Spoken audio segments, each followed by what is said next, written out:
there. I'm a disembodied talking head. I'm a disembodied talking head. No, your body's there. I'm a disembodied talking head with body issues. Okay. Now I can listen to you now. I'm done effing around with all the tech. Yeah, well, we were just talking about how you used to work in radio. We did did both work in radio, but I am so jealous of your career in radio. You had an illustrious, famous. I mean, you were famous up in Duluth with a #1 radio show. You took that fame, you brought it to the Twin Cities at one of the few clear channel radio stations in the country. You had an amazing career. To this day, I wish you'd go back to it so you'd leave me the hell alone. I mean, it was great. You were good at it, man. Yeah, the thing that I had that was rare was I had complete creative control over my show. Yeah. And that's not something that a lot of morning hosts, even great shows that you hear and things like that, it's not something that a lot of them have, is that complete creative control to go anywhere, to experiment, to try things. Like Howard Stern. Yeah. Yeah, you were exactly well, like he Howard Stern. He got fired from a lot of jobs for taking creative control.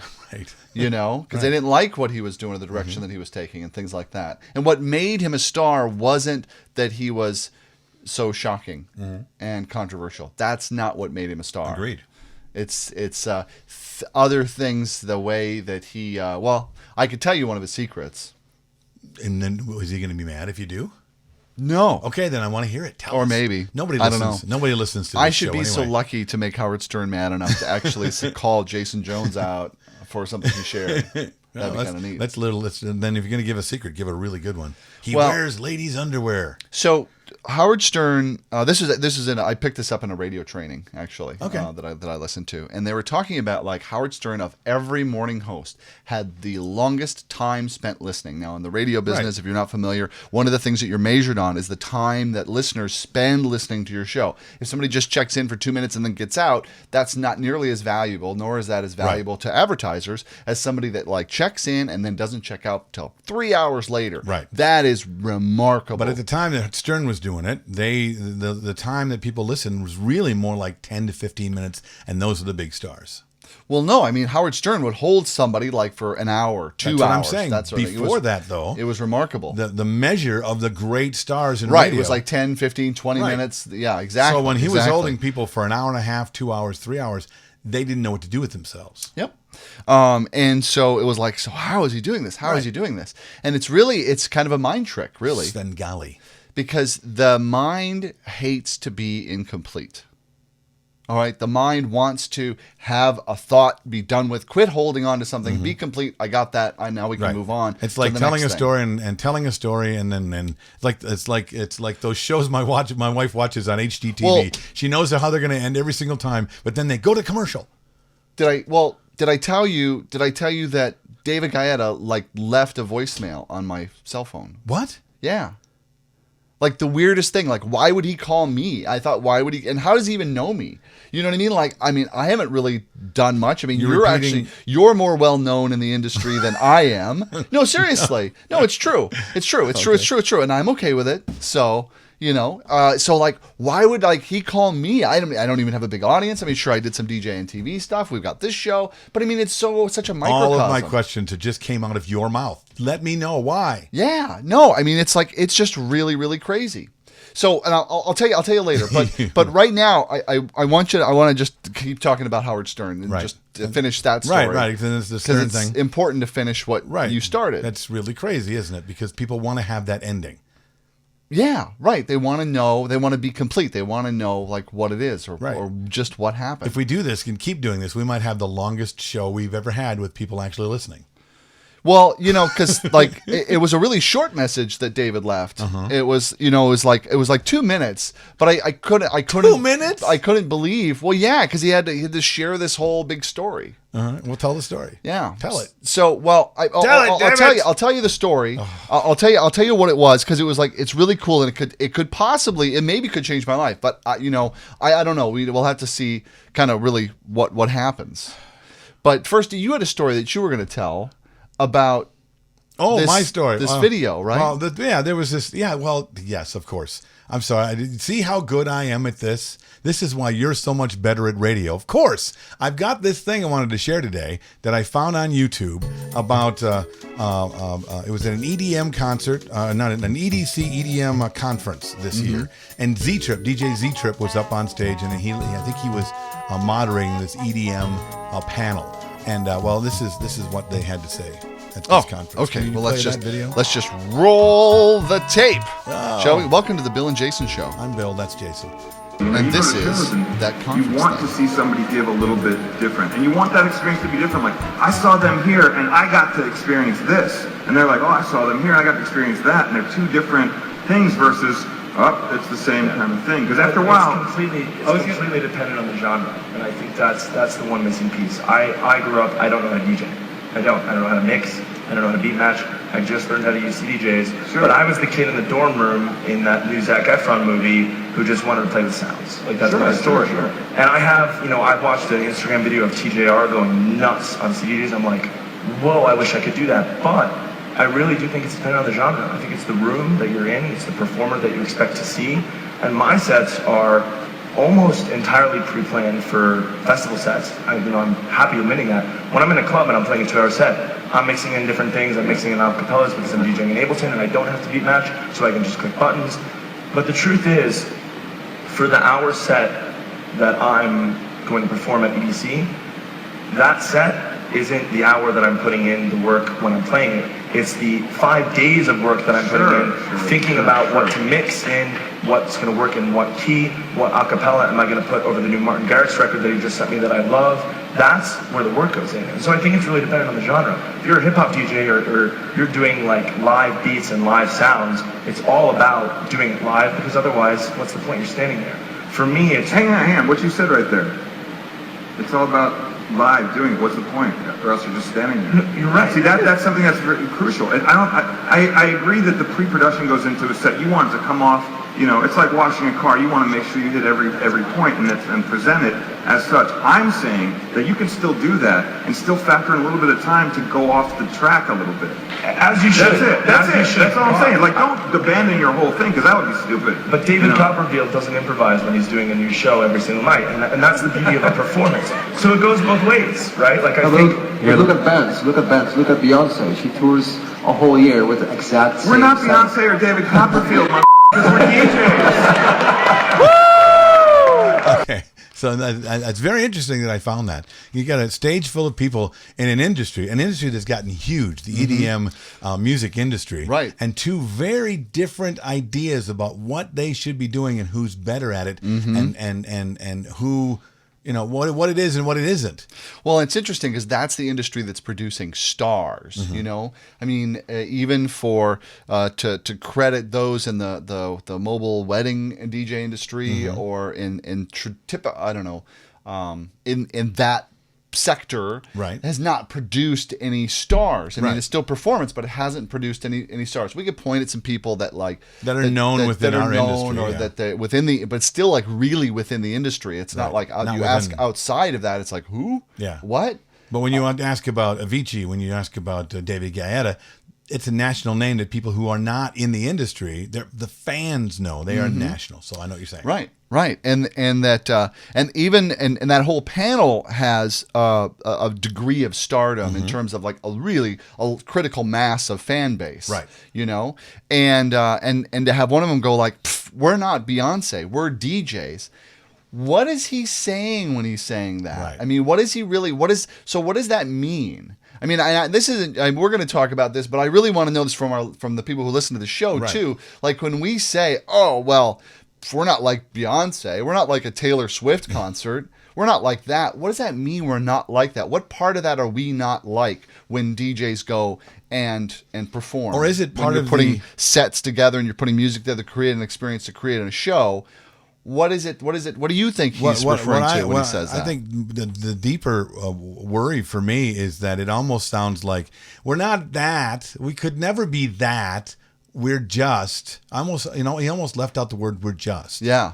Which is an inherent problem within our industry. Totally. We don't see us as peers of the overall industry as entertainers, period. We are another thing, and we'll never be that thing. We're just this thing. And as long as we create that we are just this thing, you're right, we'll never be that. So even that makes it word. I don't think that's completely what he was saying, but I think that was underlying the way he even said it. What he's completely saying is we aren't live singers. We don't play an instrument. They don't see themselves as musicians, even though using the turntables, using our electronic equipment to be able to create more music, I think is as strong as anything else. That's not even true. I That's agree. not even true. I When you're agree. laying down tracks and you're trying to do this, like That's why I said it's inherently that yeah, but we're not smart. We're just this. You know what I mean? It's like it's this thing, this big chasm of we aren't good enough. And this is from somebody who's likely making a really great living. Yeah, it's DJ Z-Trip, man. Being in fame and stardom and enjoying all that, going not like what we would expect from like, oh, we're just a DJ, which just kind of gives you an excuse to be mediocre, or that you don't have to bring your A game and you don't have to be amazing every time. Right. You know what I mean? And whatever was built into that, because it's like I went to a Caravan Palace concert. This is a French band. DJ band thing, okay? They're a hybrid, okay? Yeah, they're really weird, really and amazing. they're wonderful too. They really have created the groundswell for electro swing as a music genre. Right. And kids are picking up on it and stuff like that. But I don't want to get into what all electro swing is. But I want to talk about like how they perform, because they're like half DJ, half live band. Right. When they perform, because they'll be performing. I gotcha. That's strange. We're making a weird sound. I don't know. Somebody's phone is ringing. That's probably mine. Oh, you're vibrating. Excuse me for vibrating. Oh, okay, it'll stop. That was. No one will hear that. No one hears it but us. So we just keep going. What were you talking about? So when I was in this concert, so they're up there and they're playing there. They got the guitars going. They have this like instrument. They invented this upright bass thing, right? They got xylophones. They got like clarinet, right? And they're doing all this swing stuff. Right. And they'll be like jamming like crazy as a band. And next thing you know, all of them, the instruments are down and they're hunched over sequencers. And they're like layering different things. Right. They're all musicians. They're still making live music as that's happened. Right. Those things with the sequencers are pre-recorded. Right. They're put together, but they're creating music on stage, just like someone who sits in a studio and puts all the pieces of music together. You have to understand music to be able to actually put all that together. I know this because I don't understand music, and I spent a lot of money on Logic, which is a computer program. It's like, wow, I could create my own sound envelopes. Right, exactly. In that. And then keep going. And so, yeah, because that sound is coming back again. Is that your phone? Right. It is. It is. You have 2 missed calls. It's okay. Just keep talking. All right. So you have Logic. So I got this program, and I'm like, because I had always had this fantasy of actually producing in studio my own EDM tracks. Right. And then I tried to do it. And never mind doing it well, just putting something together that sounded like a song. Right. The closest I could get was zip, zip, zip, zip, zip. That's about the most that I could get to really kind of make it work together. I'd like to hear that. Realizing, oh no, I didn't say that. I didn't have any illusions that this will be my first terrible thing. The reason we brought this subject up today is because Jason wants to share his album with you. That's right, and it's for sale right now. It's called Jason Jones: The Early Tracks. The tracks of an still unknown EDM DJ. The tracks of his tears. Right. So, I completely, that's exactly what you're saying. So then what is it then that Z-Trip is trying to get across? And like I said, I think there's an underlying feeling of inferiority around whether or not we are part of a larger industry. But now he's on stage as well, having a conversation with DJs that they call themselves DJs. And then now there's this maybe a need to separate whether you're a real DJ, whether you're a good DJ, whether you're a bad DJ. So they have this conversation now that they have to find a thing that separates them. And what separates that guy who says that he pre-records his sets and pre-sets up his sets over 5, 10, 15 days and then shows it and performs it in a live situation, than Z-Trip, who shows up with his decks and he does his thing. What's the difference there is that he is using a different tool, and his tool is what makes him a DJ. I think is part of what he's saying. His tool and the fact that he's using that tool live in front of people, whether or not they can see him actually touching his decks when he's that far up on stage in front of 1,000 people or 10,000 or 50,000 people, is beyond the point. I mean, there is a video out there, and I'll share the video at the end of this that I found of Z-Trip opening for LL Cool J. And it's very, very cool. He's very, very good. But I also noticed that I didn't see him clicking extra tracks or anything like that. He was doing it really quickly as he was going. So, and even those tracks, you could tell he set that up ahead of time. Yeah, he rehearsed it ahead of time. He knew exactly when he had to do it and how to do it. And there's nothing wrong with that. I've been doing that for years as well. But what is the inherent difference between him doing it there and live in front, pushing the buttons in front of people, or pushing the buttons earlier? So now, what the conversation goes back to one we've had a long time ago, and we've had it in this show many times, is what makes you a DJ? Really, what is it that makes you a DJ? Well, and isn't this conversation kind of like a realist painter that sits and spends hours trying to make it totally real and almost photograph-like, right, and then somebody that goes bloop with a red dot, and everybody goes, whoa, modern. It's like, what? How is that guy even talented to go splash some red paint on a canvas? You know, but it's all art because it evokes something in people when they look at it, or when they experience it. Just like what we're doing with music and using technology and doing different things, it opens up new avenues and things to do that. I've always argued when people have said, oh, see, like the computers have made beat mixing so easy now that it doesn't take any talent, doesn't take anything to do that. And true, if all you're doing is letting the computer just do all that it does for you, and that's all you do, and go, hey, look, aren't I cool? I'm mixing. Well, yeah, you're right. There is really nothing to that. Good for you. Good job. You know, but if you go, oh, wow, this does this, so now I can do all of this. And then you start layering on top and doing things like that and starting to really create with it. That's now you're in the creative process. You're like, I have tools now that I can build on, and this gives me a platform, so I don't have to be preoccupied with, do I still have this turntable going, and I got to stop this one and do that with all the mechanics, because you have some mechanics taken care of. Well, and I acknowledge you for the artist analogy too, because that's really interesting to think about too. Is in this conversation that we watched, we've got DJs. Artists, if we want to call them artists, I believe they're artists as well. Artists trying to define what an artist is.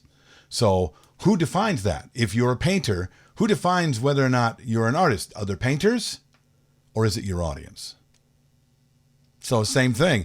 Is it the DJs that get to define what DJ is, and if you're a DJ, or is it the audience, the consumers that are coming to see what you do, to hear what you do, to watch what you do? Are they defining what DJ is?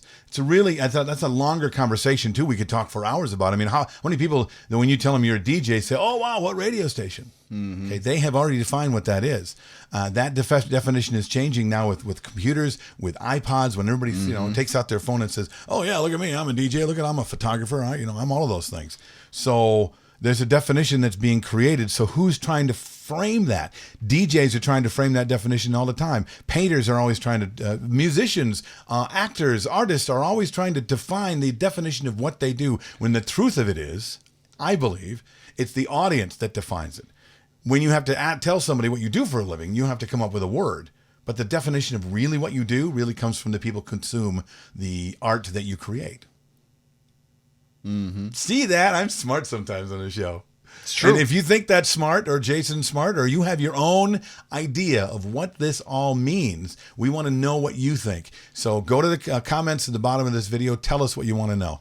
Tell us what we should know. And does any of this even matter? Like, if this doesn't even matter, do we even exist? The audience just wants to be moved. They don't care what you're doing or how you're doing it back there. They just want to have a great experience. They want to have a movement. Is that even true? Really? I don't know. You can do that with a good laxative. Tell us. We want to know what you think. Post it below here on YouTube, or post it on the Bill and Jason Show page, on Facebook. We want to hear. We want to see all kinds of opinions. We want to see a lot of great stuff. If we think that you share something that makes us go, wow, well, we probably will ask you to come on the show. We're very judgmental though, so don't expect that. Right. If you want to know, plus if you want to see we're us too reserved with the wows. We don't wow a lot. If you like the show, we would love it if you told more people to. That's one of the things we want to keep doing the show. We got to have a bigger audience. So I know there's a lot of you that watch the show show every single week, or you listen to the show every single week, you are the only advertising we have. So tell as many people as possible. Share it on your Facebook page. Tell people on Twitter. Go to the next conference that you go to and say, hey, have you heard about the Bill and Jason show? We would love to know about that. And support WoW minimalists. We'll see you next time. Broadcasting from high atop planet Earth at a rate of 96 kilobytes sampled per second over the interweb in an effort to stop glorifying being busy. This has been an entertainment experience production.